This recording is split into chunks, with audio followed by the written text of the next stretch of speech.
If a teacher has sex with a student, what type of crime is it? I'm Jill Horner. This is Comcast Newsmakers. With me this hour is Pennsylvania State Representative Todd Stephens. Thanks for being with us. Thanks for having me. Now, you're actually a former prosecutor, and you actually, as part of a sex crimes unit, prosecuted teachers who had sex with a student. Talk to us about the type of crime it is and how you actually prosecuted these as cases. Sure. Unfortunately, teachers oftentimes are those who have access to children and students, and unfortunately some teachers do go on to exploit their students for sexual purposes. I saw that as a prosecutor in the DA's office, and one of the things that always, I guess, was difficult to work through was, geez, what crime is it? Because in Pennsylvania, you know, the age of consent for sexual activity is 16.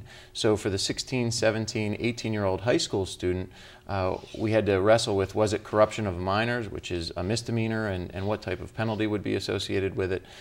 Some former colleagues of mine in the DA's office made the suggestion, geez, why don't we make it a crime just for teachers to have sex with students? And that's what we're trying to do in the State House right now. Now, you actually have legislation that you've introduced. It's working its way through the legislature. Let's talk about what this would actually mean, because this is related to students who are in the school system. This is not for college students. Exactly. Some of the concerns folks raised were, well, what about college students and things along those lines? And we didn't want to get into that area. We limited this just to high schools in the public schools here, in public and parochial schools, but in the school system, high school, middle school, here in Pennsylvania.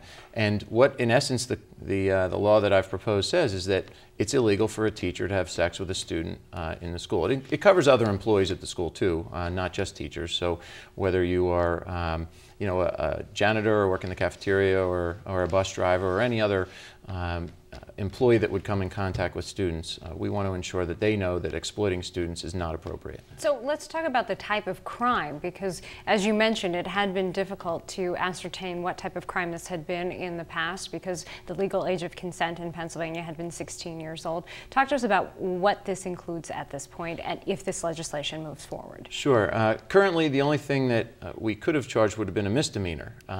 My bill would make it a felony of the 3rd degree, and punishable by up to 7 years in prison for any teacher or employee who exploits a student in their school. And we hope that this will be a strong enough deterrent to prevent that from ever happening. But in the event it isn't, then obviously the prosecutors will be armed with this new law. My bill passed unanimously out of the Judiciary Committee and unanimously out of the House, and it's been recently referred to the Judiciary Committee in the Senate, where it's awaiting action. Now, if some of these individuals, these students, are 18 years old, they're legally adults, how can this actually work in terms of them being protected under this law if they're legally adults? Sure. This was one of my concerns, was really addressing the status between teachers and students. We need to maintain that authority figure role for our teachers, and certainly you can't have someone who's supposed to be disciplining a student or grading their homework or assigning them projects also engaged in sexual activity with them.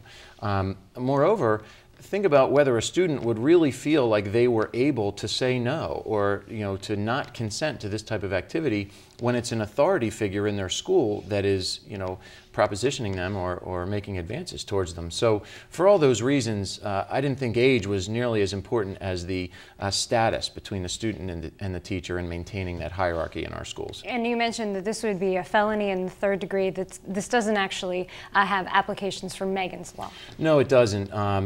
You know, while these are children under the legal definition, 16 and 17 years old, most of the Megan's Law offenses are reserved for those much younger than that, and sexually violent individuals typically are more likely to be registered under Megan's Law. And these offenses typically are not violent offenses, because teachers and employees often have the trust of those students that they end up exploiting, unfortunately. Come back, give us an update. Let us know how this is progressing. Certainly will. Thank you.